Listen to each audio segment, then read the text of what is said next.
And the Jibo Bridge in Yaba area of Lagos is already occupied. At least one part of it is now permanently occupied by trailers and trucks heading to the port in Apapa area. Now, obviously, this is not a positive development, and the consequences abound. It includes economic loss and insecurity, as hoodlums have taken advantage of this. Now, another thing is this is not the end of the queue. More trucks and trailers keep joining in, and there's little or no movement in a very long time. Now, this is the problem to Nigeria, the Nigerian economy, and we want to discuss this on this episode of Big Story. You're welcome. I'm Inu John Mekwa. A few minutes later, another truck joins in. By now, the pack of trailers, made up of large vehicles for various purposes, has extended beyond the bridge.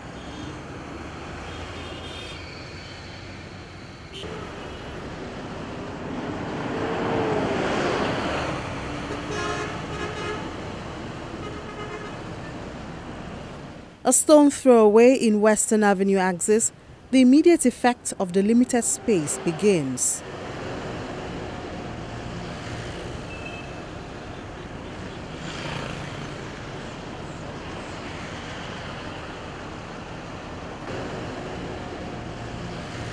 Although tight, other vehicles are having a better deal, as the trailers wait for hours in some cases before they have space to move at all.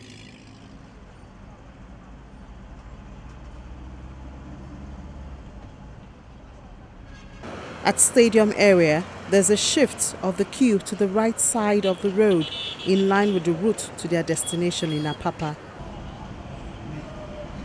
this trailer not dangerous to this bridge? I'll collapse one day. This consistent weight on the bridges, some of which have not received attention for many years, has become a source of worry to some Nigerians.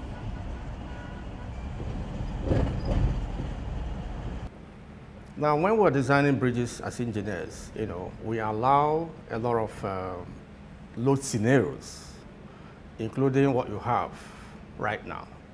In fact, some of the load scenarios we allow are even greater than what you have right now. So from loading point of view, there is no problem.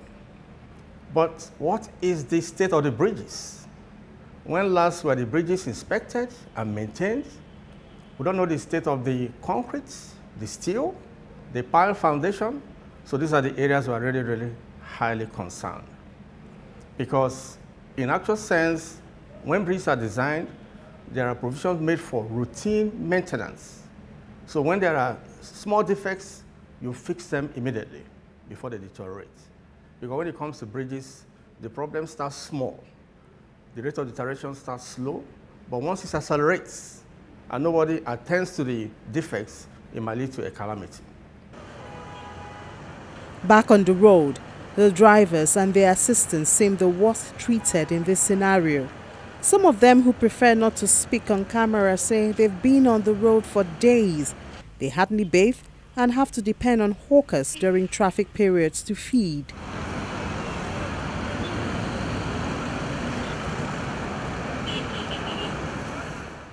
One good thing is that as at 8:30 a.m., traffic on the other side of the road is still flowing.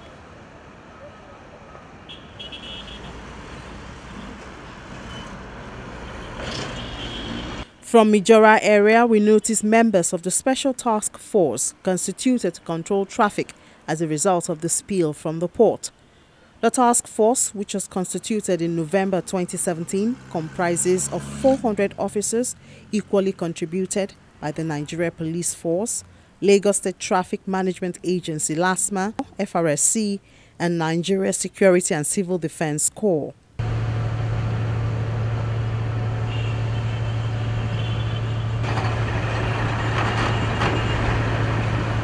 From this point, the frustration seems less, as there's more movement and the trucks inch closer to the port.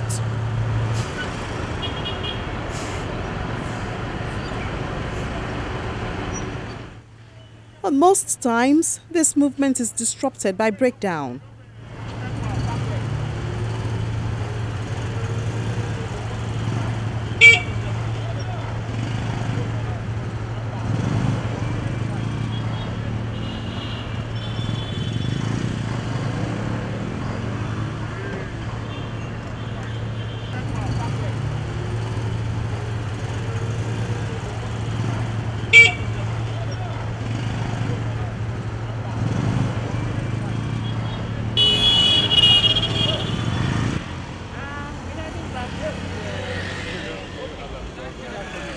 One way.